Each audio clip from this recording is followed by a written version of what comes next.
Gonca geri geldi mi? Geldi.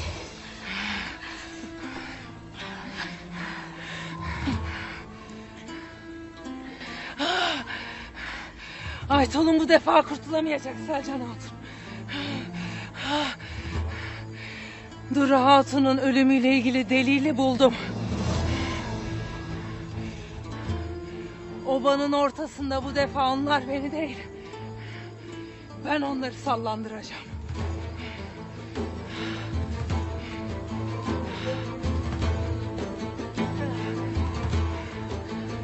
Yarın gün batmadan burada olacağım. Sana bulduğum delili getireceğim. Mahkemede o delil Aytol'un denen yılanın sonunu getirecektir. Beni merak etmeyin. Sakın ola bunları kimse duymasın. Ovada senden başka kimseye güvenim yoktur.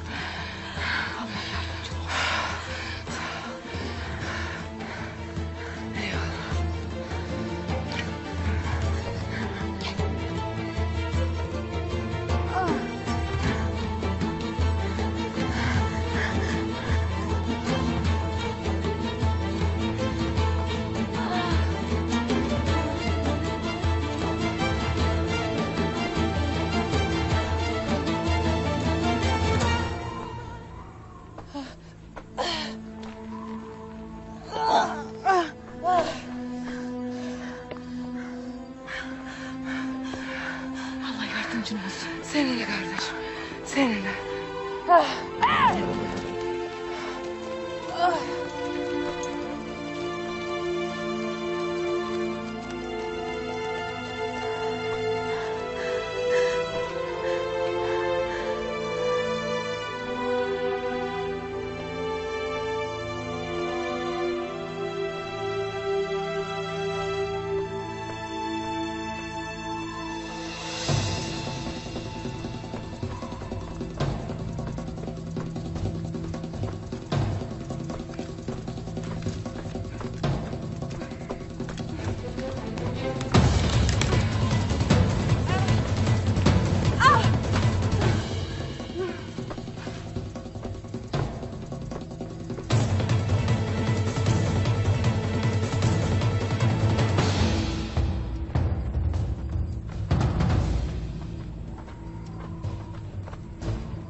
Ökse de kuş misali.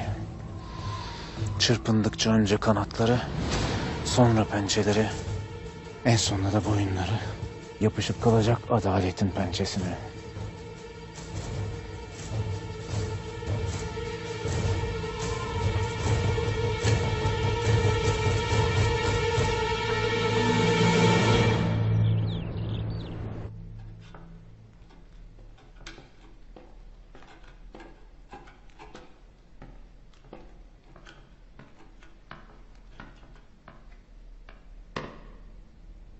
Ahilerin Şeyhi Kirmani sizi görmek ister Emir Hazretleri.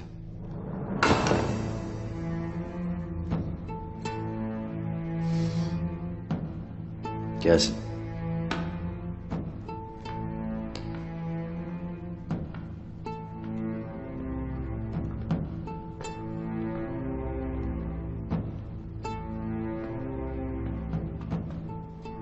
Selamünaleyküm.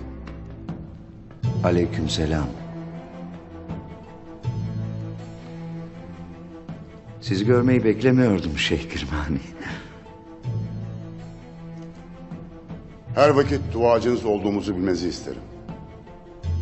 Ne mutlu bana. Buyurun.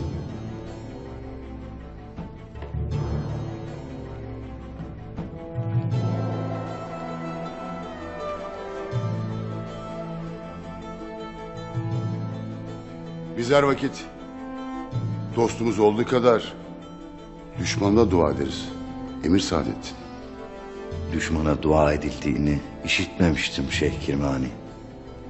Ya Rabbi, kötülere, fesatçılara, isyancılara, yol kesenlere merhamet